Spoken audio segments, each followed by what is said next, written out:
Welcome to an hour of provocative and timely conversation on the most important topics of the day. This program is for critical thinkers. And now, here's your host, integrated media professor, longtime Spokane Talk radio personality, and award-winning broadcast veteran, Mike Fitzsimmons. Welcome to this first edition of For Critical Thinkers. Now, this is a new kind of a programming concept that we're going to be engaged in the future. And by way of defining it, perhaps, it would be best to suggest that we're going to engage in conversation that encourages dispassionate exploration of the events that are happening in our lives in an effort to determine exactly what's going on, what's accurately going on, and then how to intelligently respond to these events. Now, obviously, everybody's got opinions, and I do too, and your opinions are welcome here. Indeed, they are encouraged here. But the idea is that we're going to have a dialogue, a conversation about these sorts of things. Everyone's entitled to an opinion. No one's entitled to their own set of facts. The facts are what they are, and you can spin them whatever way you want to, I suppose. But the reality of it is that facts are facts, and we cannot escape those. And what we assert as an opinion but claim as a fact is not going to be acceptable here, because critical thinkers will see past that very rapidly. I have a theory that we have lost the art of critical thinking in America for a variety of reasons, some of it having to do with the education system, some of it having to do with our lifestyles, with technologies, social media, a variety of other things. But we've lost the ability to think critically sometimes. And very often we find ourselves getting into social, economic, and even global trouble over the lack of the ability to actually critically think our way through complicated issues. Now, we're in, I guess, officially the 12th week of this worldwide pandemic that has been made more complex, obviously, in the last week and a half or so by racial tension and by unwanted violence in America's streets. So we're in a complicated, different sort of a time.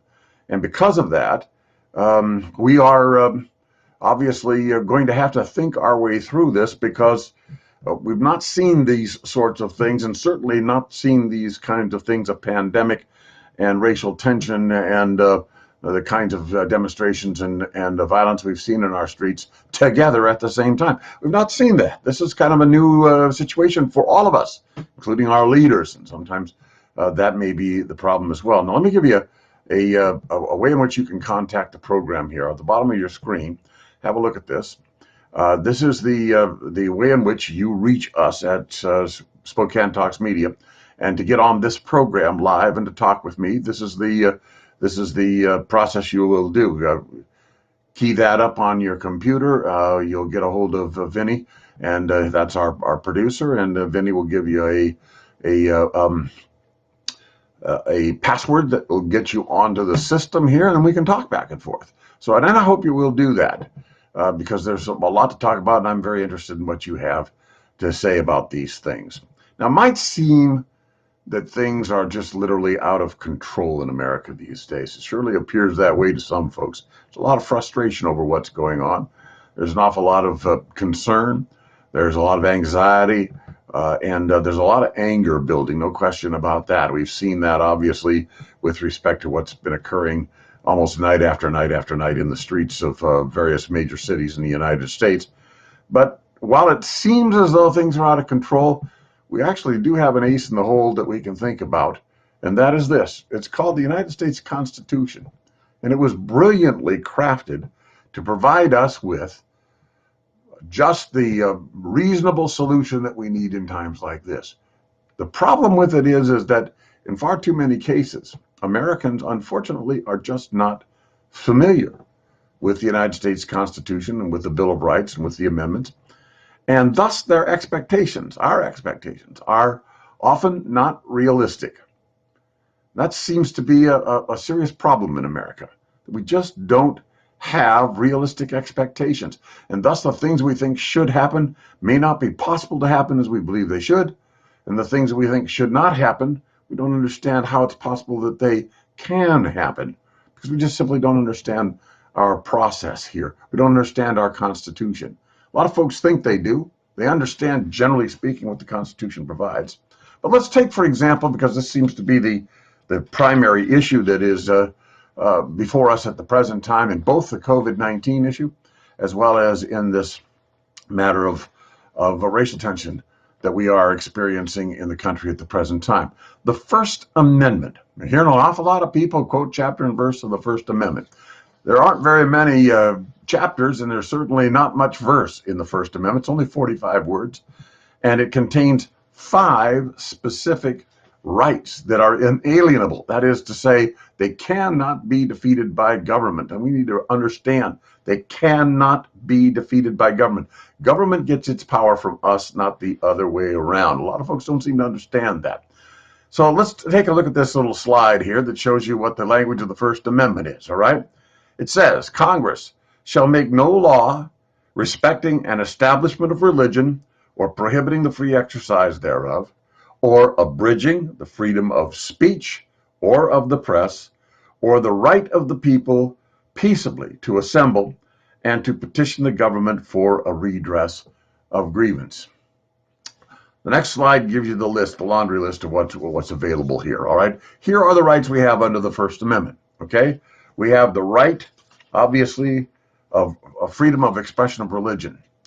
We have what's called the Establishment Clause in the First Amendment. Just a few words. 45 words. That's all there are, by the way, in the First Amendment. Just 45 words and 5 specific rights that are delineated in that First Amendment. That means there's only about, what, if you did the math, and it's not actually this accurate, if it's 45 words and 5 rights, that's what, 9 words per right. But as a matter of fact, in some of those words that are used to describe our rights, only a handful, not even 9. But 45 words establishing our right to a free exercise of our religion, unimpaired by government. And the Establishment Clause means that there can't be, in the United States of America, any official United States religion. It doesn't mean, as is often confused, separation of church and state. That's a relatively new phenomenon. We'll talk about that one of these days, but that isn't our purpose today. Separation of church and state is actually not a First Amendment concept. It comes from something else, and I'll tell you about that one of these days. But our freedom to express our religious beliefs uninhibited by government is something that has been called into question by the actions of a number of governors in a number of states that have basically told us we have to close down our churches because of the fact that our religious assembly may result in some kind of a extension of this pandemic, although there doesn't appear to be a lot of science behind that. In fact, there's a great deal of confusion. But that's one of the things. Let's put that on the table. Also, free speech, our ability to say what we want to say when we want to say it, and to be free to be able to express ourselves and speak that way. That, by the way, involves not just written speech or spoken speech. That involves as well gestures. That involves symbols. All these are forms of speech that are protected under the First Amendment. According to the United States Supreme Court, in a variety of cases, ever since the First Amendment was drafted in 1791, these are the kinds of speech that are protected. And then there is the freedom of the press. And we know that the press is probably the most or the least inhibited fourth estate in all the world, and has been ever since the drafting of our Bill of Rights and our Constitution. The reality of it is that we have the freest press on the planet, no question about it. And unfortunately, in my opinion, and you may agree or disagree, but I'd sure love to know what you think about it, I think that that right of a free press has been in many ways abused. We'll talk about that. We have the right of assembly, coming together as a group for whatever purpose we believe is of value to us, and petitioning the government particularly for redress of grievance when we have a grievance about the government. So the right to peaceably assemble and petition the government. One of the first things we need to understand is that there's such a thing as lawful assembly and unlawful assembly. What is lawful assembly? Well, believe it or not, the Constitution sets up concepts for that. There are places where we have actually been encouraged to assemble and traditionally have. We have what we call traditional public forums, and we have what we call designated public forums when it comes to assembly, right? What's a traditional public forum? Well, you can imagine what it is. Where have people been gathering literally for centuries, even before there was the United States of America? Where have they been gathering? Street corners, in parks, out in front of public buildings, places where you set up your soapbox and you have your say. Places where if you want to encourage something or discourage something, whether it be legislation or a practice in your community by government that you disagree with or one that you want to encourage, you go to where the government is located, the courthouse, for example, the federal building, for example, the county seat, whatever it happens to be. You go there because that is the place, that is the representation of what government is, state, local, federal, as the case may be. And so you go there and you lawfully assemble there and you peacefully petition the government for a redress of grievance. Right? Those are public forums. There are designated public forums, places that are actually built for that purpose, like, for example, an arena, a civic auditorium, stadiums, places where the public is encouraged to go for a variety of purposes. You don't just have sporting events in a stadium. There are oftentimes many civic events. History is filled with many consequential civic events that have taken place in stadiums or in opera houses or in civic auditoriums or whatever. This is where people can have a convention. A convention center is a designated public forum. They can have a gathering of individuals of like mind about a particular subject matter. That's called a designated public forum. But there are places you can't go to demonstrate. Think about this. Fairchild Air Force Base. You can't go out and demonstrate at Fairchild Air Force Base, even if your demonstration is going to be peaceful, even if your cause is something that all of us can agree with. The bottom line is you can't go to a defense facility for that purpose. Can't do it. You can't go to the international airport to demonstrate. It doesn't mean that people don't try to do that, don't get me wrong, because they do. But they can't lawfully do that. Why not? Because while those are places people could gather, they are not public forums for that purpose. They're public property, but they're not public forums for that purpose. And of course, you cannot go on someone's private property unless invited and decide that you want to protest or that you want to hold some type of a public gathering or public meeting or whatever the case. That's private property. You don't have a right to be on that property without the permission of the property owner. So, I mean, this is the way, and this is just a brief overview of what the law says about these sorts of things. So let's bring that to what's going on and has been going on in major cities, large and small, throughout the United States in the last while. Okay? Peaceful assembly. Peaceful assembly allows you to go to any of these designated or to these traditional places where assembly takes place and to have your say. And no one is legally able to put a stop to that unless there is an overriding particular public interest or a particular public concern that would make even peaceful demonstrations potentially dangerous to the public at large. Right now we have this COVID-19 situation going on. It's interesting to me that we've almost forgotten about all of that. I mean, you have some folks in these demonstrations wearing masks, a lot of folks not, most folks not. And we don't seem to have anybody saying, oh, but where's your mask? I mean, what about the social distancing? What about the 6-foot separation? What about all that sort of thing? It's kind of fruitless to argue that kind of stuff, isn't it? In light of the fact that it's not possible to maintain that and do the peaceable assembly aspect of it at the same time without tremendous coordination, and these are not necessarily well-coordinated events that are taking place, all right? So even though they are lawful, even though they are peaceful, they can step over the line. For example, we've had a number of communities that, because of disturbances caused by persons other than the peaceful protesters, the peaceful demonstrators, folks who have attempted to hijack these moments of public outcry to advance an agenda of their own, which oftentimes is a matter of illegality, rioting, for example, or looting, or that sort of thing. That obviously is illegal.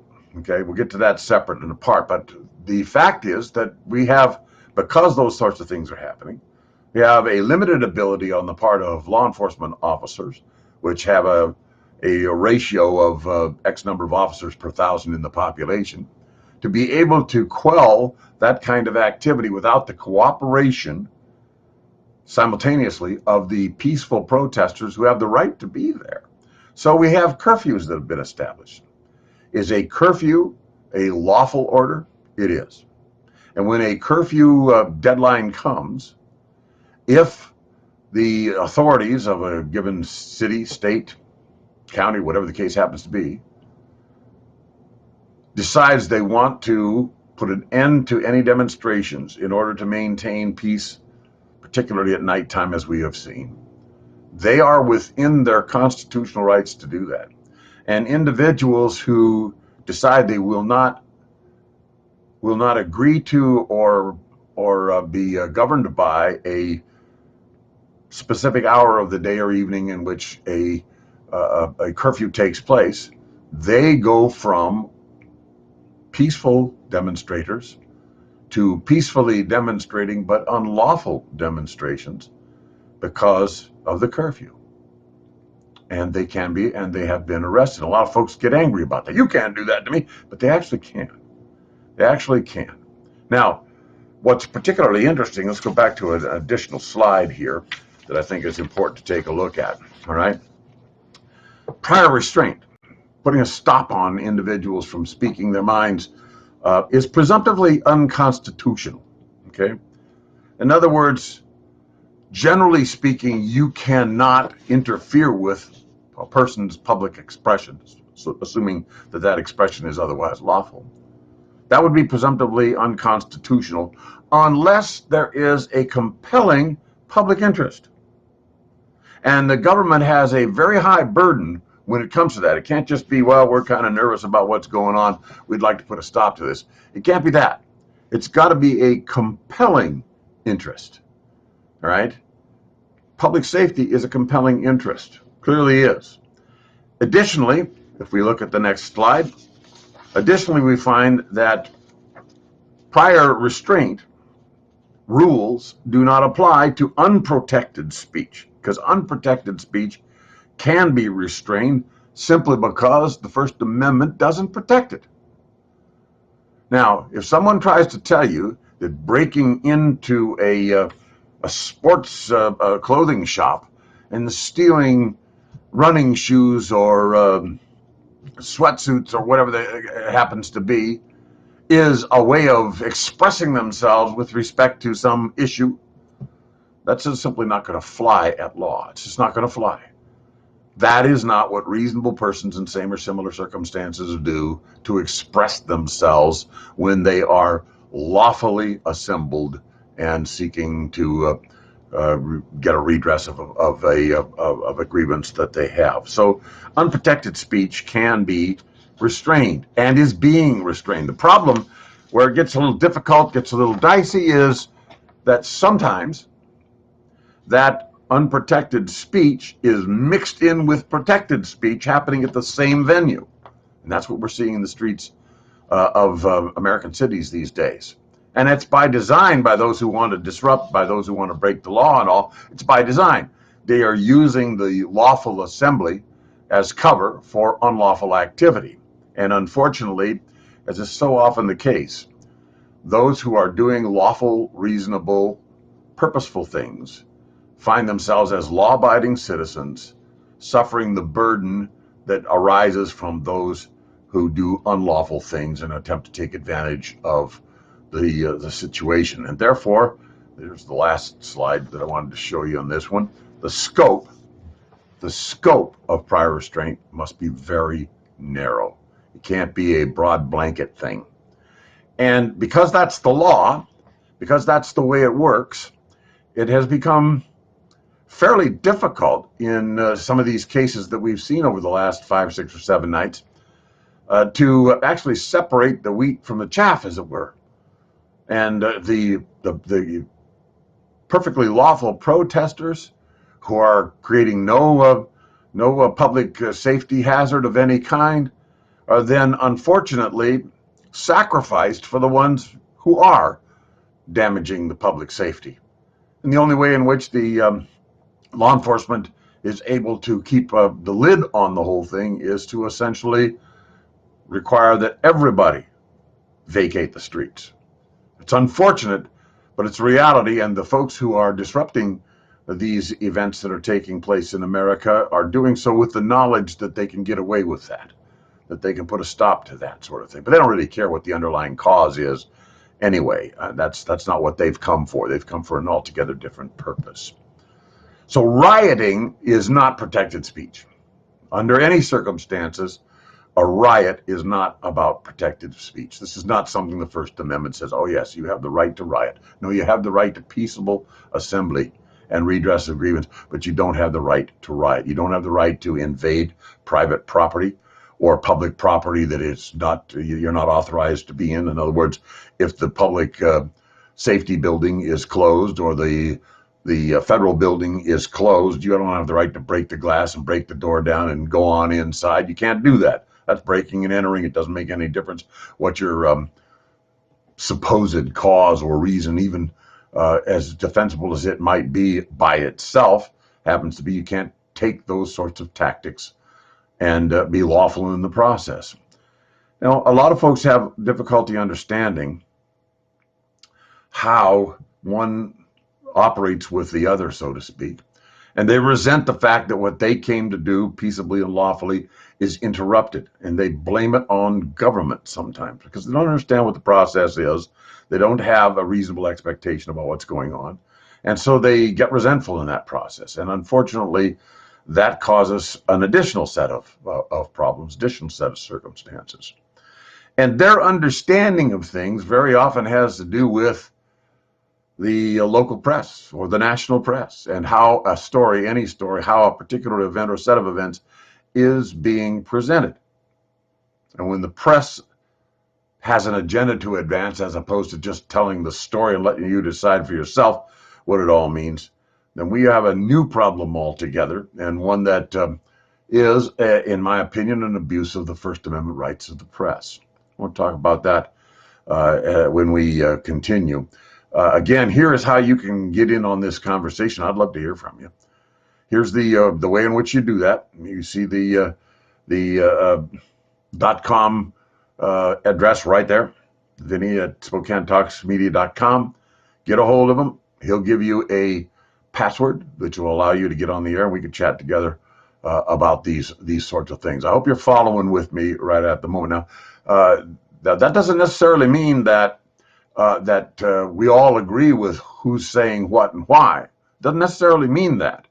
It isn't important that some of us wouldn't go to the streets and demonstrate for a particular purpose that others would. That doesn't matter. The right is not predicated on universal acceptance of the premise. That's not the issue. That's not the issue at all.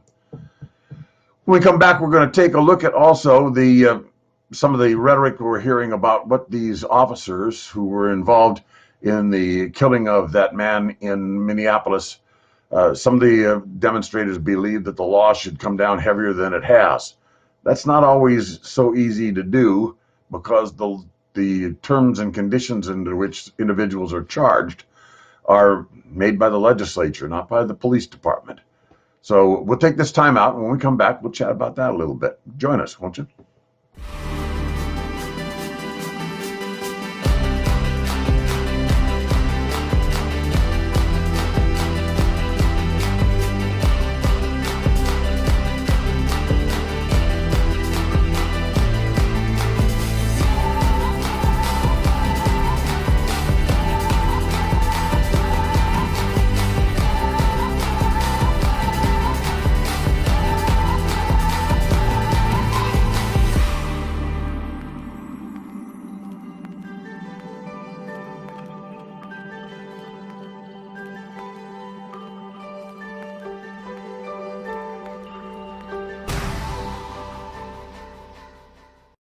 As a community, you've always risen to the occasion. And at Wendell Motors, we want to help you continue that in whatever way we can. We're here to lend you a hand with 0% financing for 84 months and no payments for 90 days on 2020 and 2019 Fords. Unheard of financing on the F-150, Edge, Explorer, Ranger, and more. Our trained staff is following all CDC guidelines. We will deliver the vehicle to you and make the process as seamless as possible. Call us today or visit us online at wendell.com.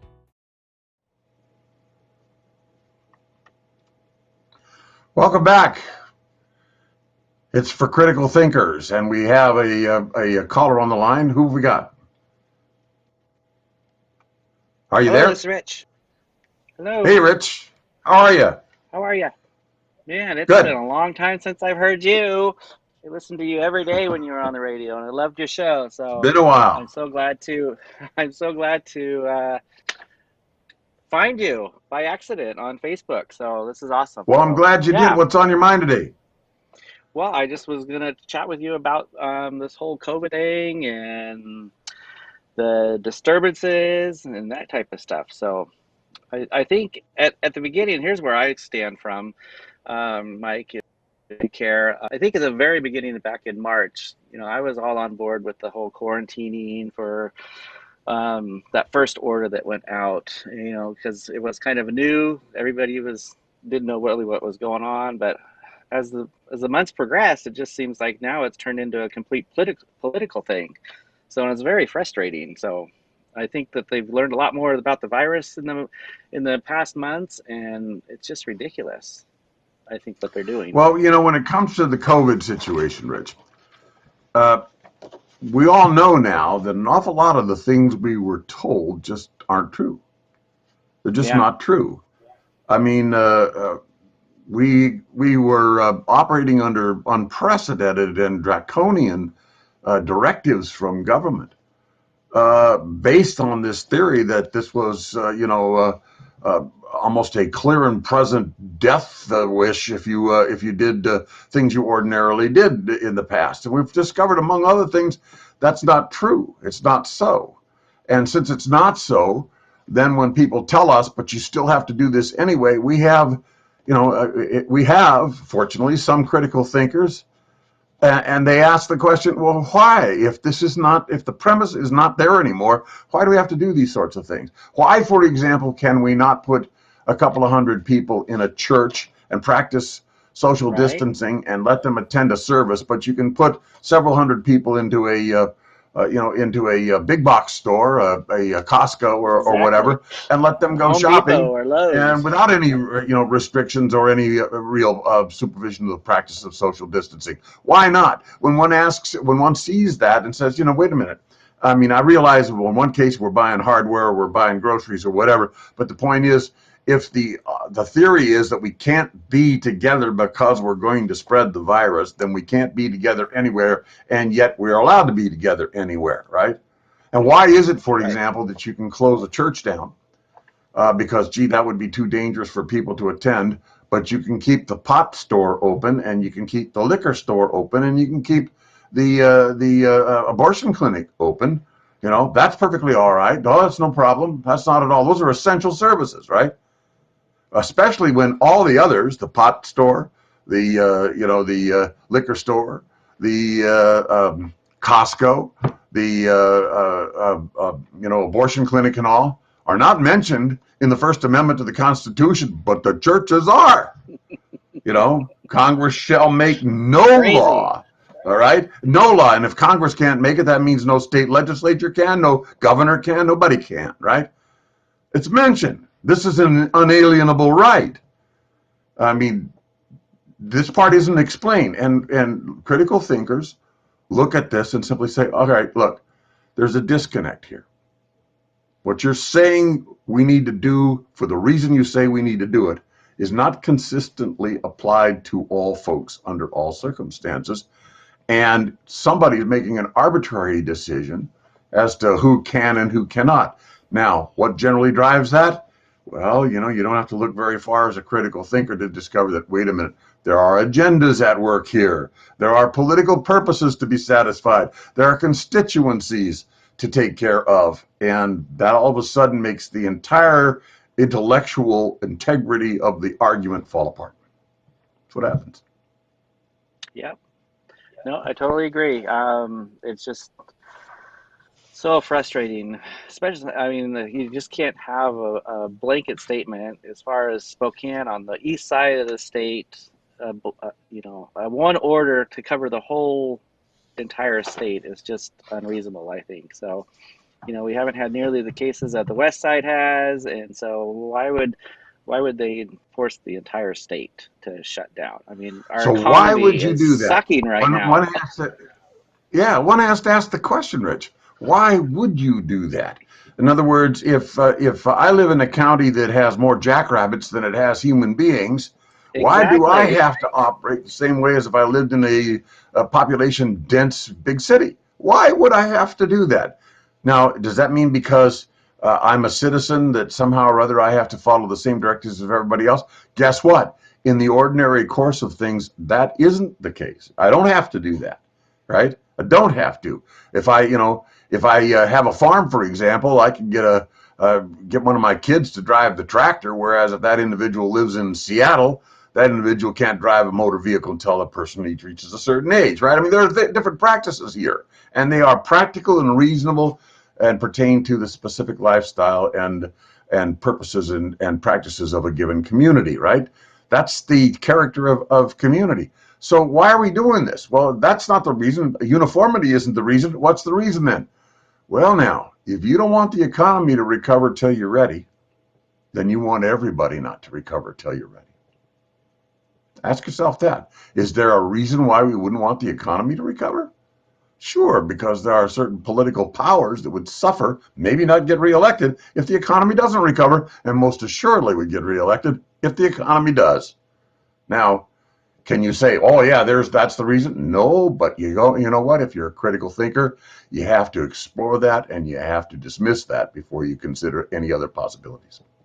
Yep, absolutely.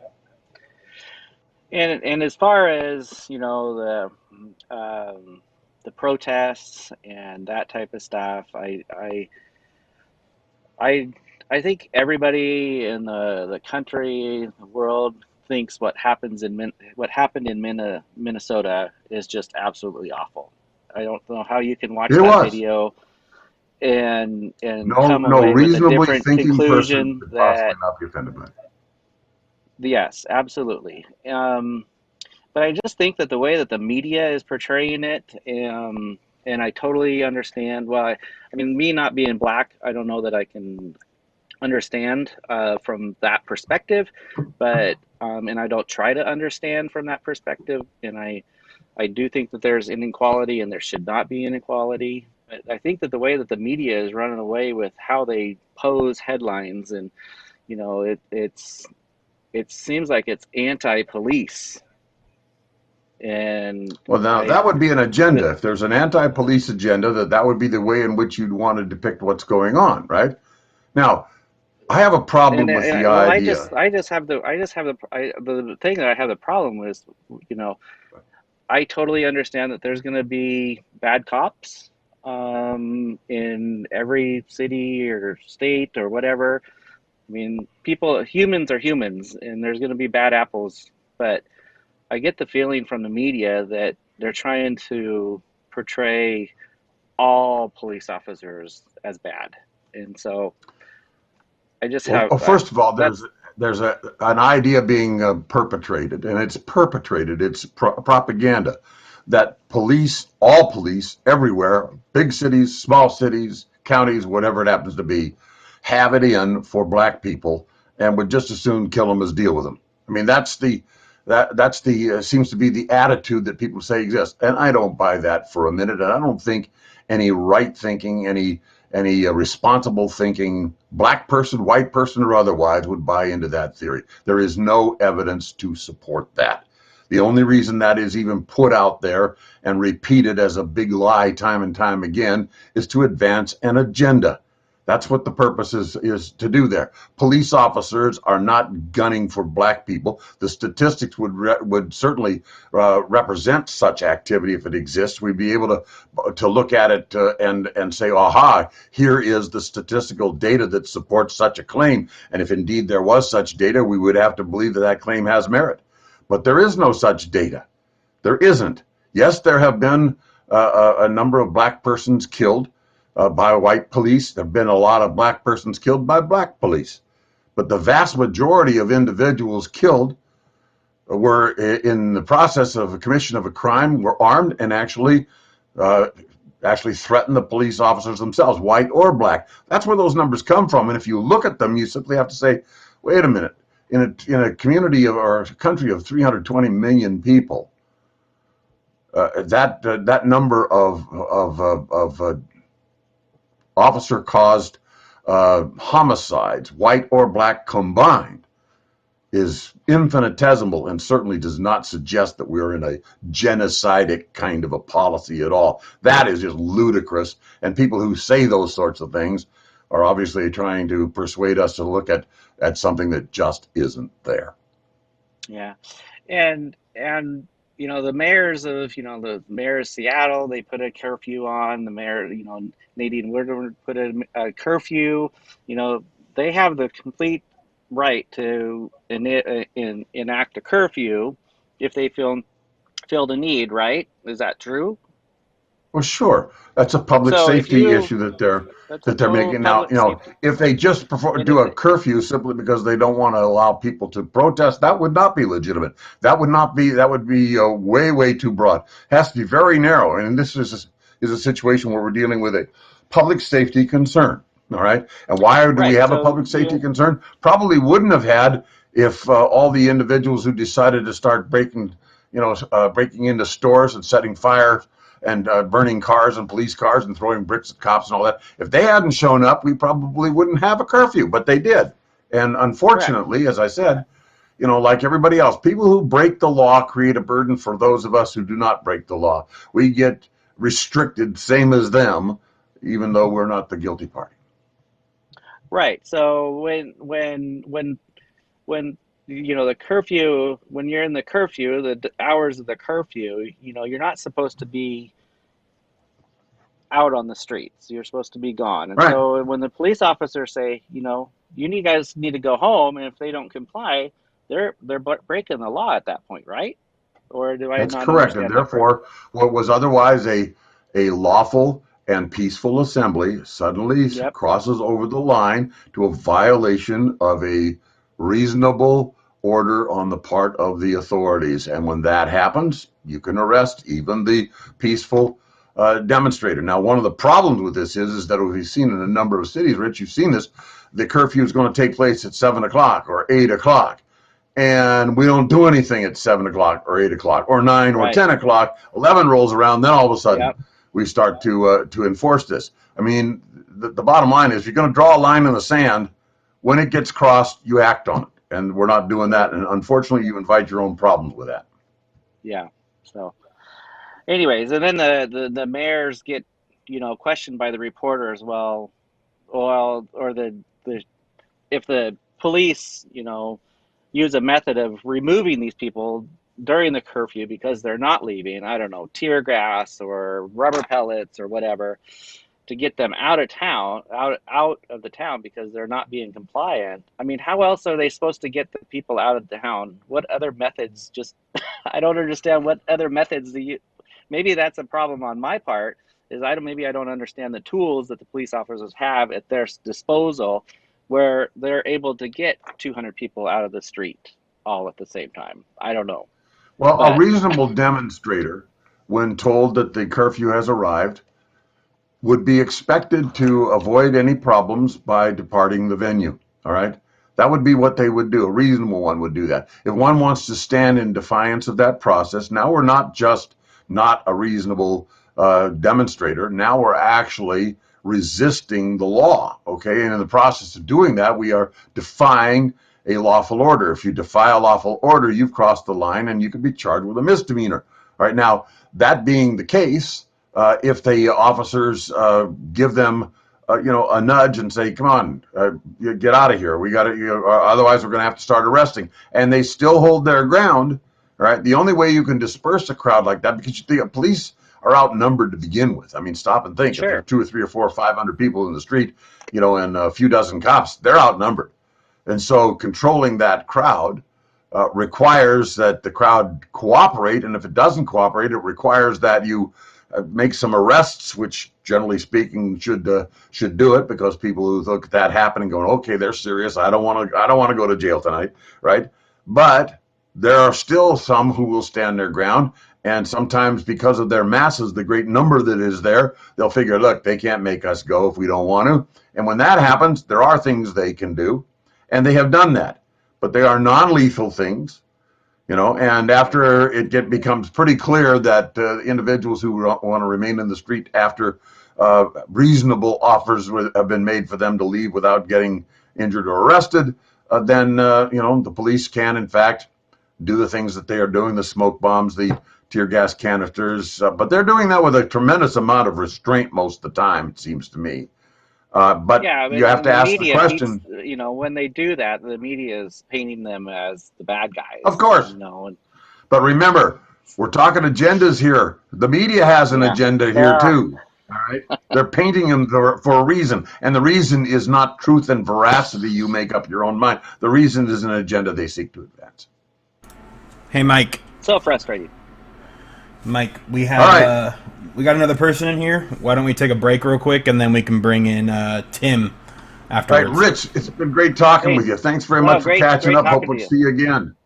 All All right. right, I sounds got to good. take a time out here. Thanks very much. We'll be right back with Yep. yet another call. National Barricade and Sign Company is a well-established company founded in 1957. National Barricade has become a well-known business in the Spokane Valley for more than 50 years. Over the years, we have built long-lasting relationships with many cities, counties, and their departments of transportation. Customers come to us because they know they are going to get the best quality service at the best possible price. National Barricade prides itself on getting the job done in a timely manner. We know that contractors must have certain items in a timely fashion to get their job done, and if we don't have it, we will get it. We guarantee fast service no matter how long it takes.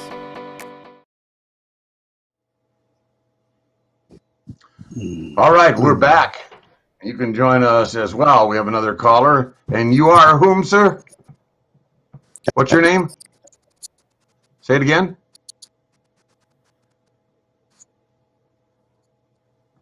Caller, can you identify yourself for me?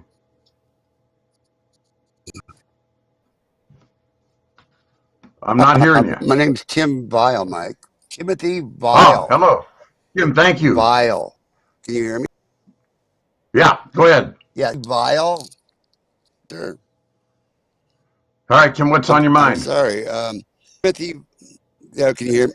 Oh, thank you for coming on the air and being able to. Well, I think it's Sheriff on May 23rd, 2014, and he lasted a number of days, and then there was he died exactly 6 years ago today. From that investigation, I attended to Ryan Hollick. I took care of him. I saw him.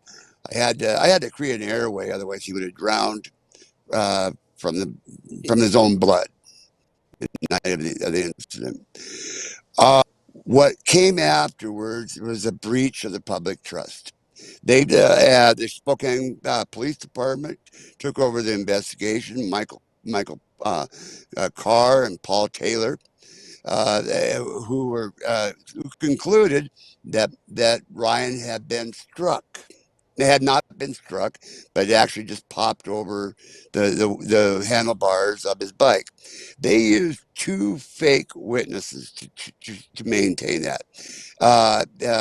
They weren't there at the time of the incident. They appeared about 10 minutes later, and as I was written out of the investigation, then I started getting arrested a lot. I have no criminal history prior to this. After a nightmare of 4 years, I now have no, again, back to it, no criminal record. No, these arrests were not done. How can we as a people have faith in our law enforcement when when they will work the investigation against the truth? It was a nightmare. And I felt bad for the family. I later became involved with Aaron Hollick, Ryan's been, and had it not been, I think there was certainly when Scott McClay got a hold of it and used it as a wedge issue, things didn't go very well for me either.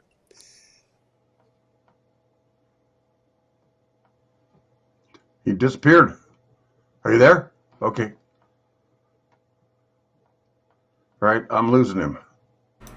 Yeah. Looks like we lost audio for some reason. All right, for some reason we've lost your audio. I'm not able to hear you. I can see you, but I can't hear you. I am familiar with the case that you're talking about, and I do remember the controversy surrounding the incident itself. It was highly politicized. You mentioned the late Scott McClay. He obviously used it for a variety of self-advancing purposes and such. However, there was a significant investigation in that process, and sometimes, even though the investigators don't find what you think they should have found, that doesn't necessarily mean that they weren't being honest. That doesn't necessarily mean that they weren't telling the truth. And if people wanted to lose faith because the outcome wasn't what they wanted the outcome to be, they're going to lose faith anyway in that process. Let me give you the example in the present day, though. Thanks, by the way, for your call, Kim. I appreciate it. You had several persons who were claiming just in the last few days that the 4 officers in Minneapolis should all have been charged with first-degree murder, because first-degree murder is the top murder charge that you can bring against somebody. First-degree murder, okay? However, the terms and conditions by which a first-degree murder charge can be brought predicated on whether or not the evidence supports what the legislature says the evidence must be able to support in order to be able to bring such a charge. And if the evidence does not support that, a prosecutor will not bring a first-degree murder charge. In the case of the police officer in Minneapolis, he was charged with third-degree murder, and I think that was an undercharge, because while it wasn't a murder that was premeditated, which would be first-degree murder, and that element was missing, there was indeed the intent to kill, obviously, because you don't put your knee on somebody's neck for 9 minutes knowing exactly what that's likely to do to that individual and not intend to do it, particularly with the individual restrained and having no exculpatory excuses to go a different direction with respect to this process. They did not have to do that. That officer did not have to do that. And the other officers can't be charged with first-degree murder because they were not the proximate cause of his death. Now, they can be charged with accessory, which they were, because they stood around and allowed an officer to do something they knew was not right. They knew was not lawful, they knew was not procedure, and they knew was lethal and dangerous. So they are charged with that as well. Now, there are a lot of folks that are still griping about the fact that the police officer who put his knee on Mr. Floyd's neck didn't get charged with first-degree murder. That's largely because the expectations of some people are violated simply because they do not understand the law. They don't understand that a necessary element is premeditation, and that premeditation element didn't exist in the facts in this situation, and thus such a charge could not be brought. Now, sometimes people are upset about the fact that they don't like the outcome of an investigation and think therefore there was nefarious activity involved. If evidence is inconclusive, you can't act on that. You can't fill in blanks that you cannot prove. And in the case that you were talking about, Kim, that was unfortunately a part of that story. Well, yeah, Mr. Fitzsimmons, I agree. But when you use false witnesses to further a false conclusion, you're at, and those witnesses at the very beginning. Now, which false witnesses are you referring to? They were named Ed Reinfield and Matt Buckland, or that they identified And what did themselves. they testify to?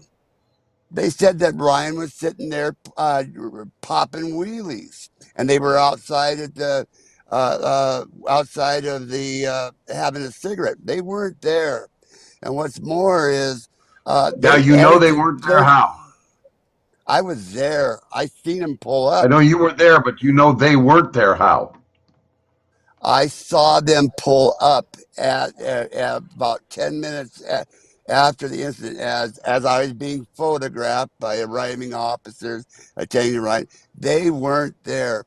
And then also we used Okay, now Jack that's a Frederick. fact situation that should be easily, you could follow up on that and conclude that the things they said they saw at a time in which they saw it, they weren't there.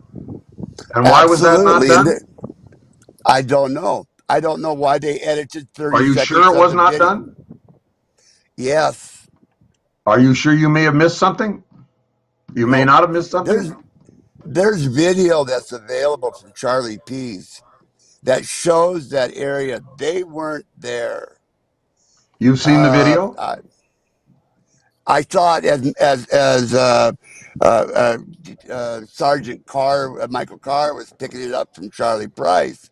I only saw it that one time, but I know they weren't there, and I also know that Right. the Citizens Well, Advisory first of all, Board. you realize, Kim, we cannot resolve this issue.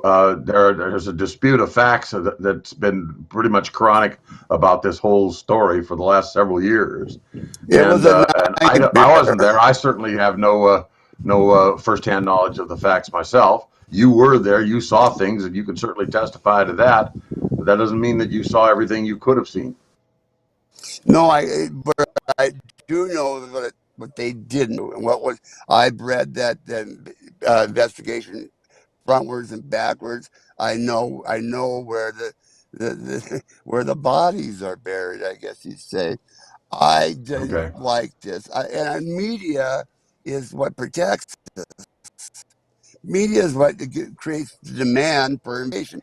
And when Scott Yeah, but McLean what happens when the media tells stories that didn't happen? What happens when the media lies to you? that's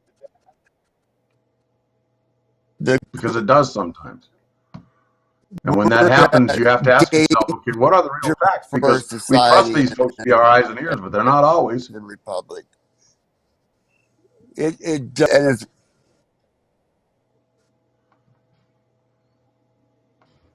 no, they certainly there's a bias too that we want to believe in our law enforcement. It's a scary thing not to be able to trust our law enforcement. If she does on It is a the scary internet thing. news, By and it's large, I think not our very law good. enforcement can be trusted. I used to think that. I used to think that I believed in it. I believed in law. I believed that truth and candor were the cornerstones of justice. But we don't have Yeah. that no more. And if But you we have really different want to views. I spent 42 years in the media, and I knew an awful lot of cops, and I investigated an awful lot of cases, and I'm quite satisfied that they do the best job that they can, and that by and large, they don't advance an agenda like you suggest that they do. I haven't lost my confidence in them. Now, on a given case, can they make a mistake? Can they do something wrong? Sure, they can. It's a human endeavor. I understand that.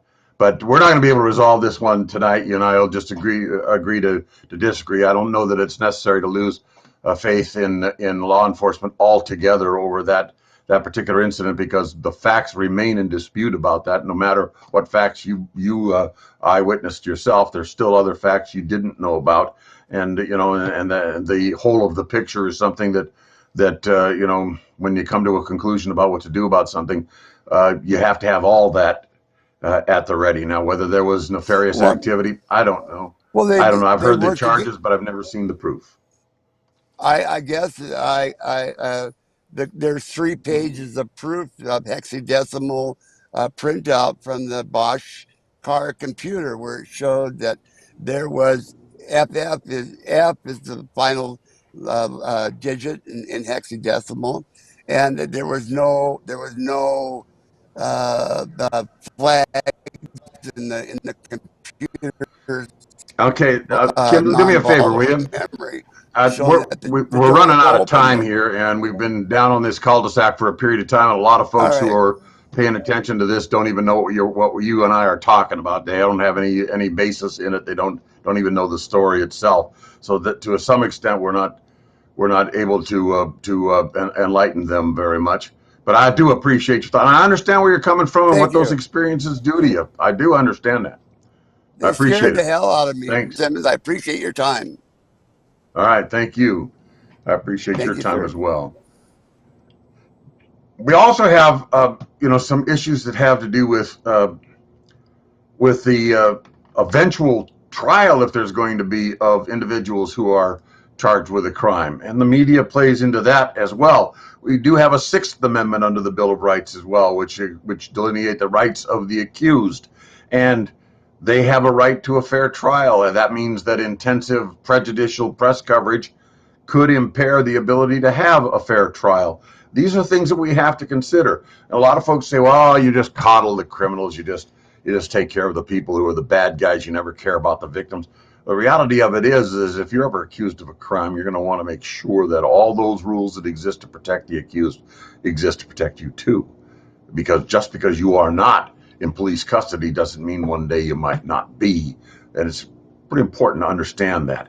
And so therefore we have to examine, but time doesn't permit us to do this, but in future programs we will, the role of the press. Are they reporting the facts, or are they advancing an agenda? I got to tell you, it's very difficult for me sometimes to watch news reporting knowing full well what's being done here, the game that's being played, the fact that the public is getting their leg pulled. There's deception all over the place. This isn't about truth. This is about a version of the truth they want you to believe in, and that's a problem for me.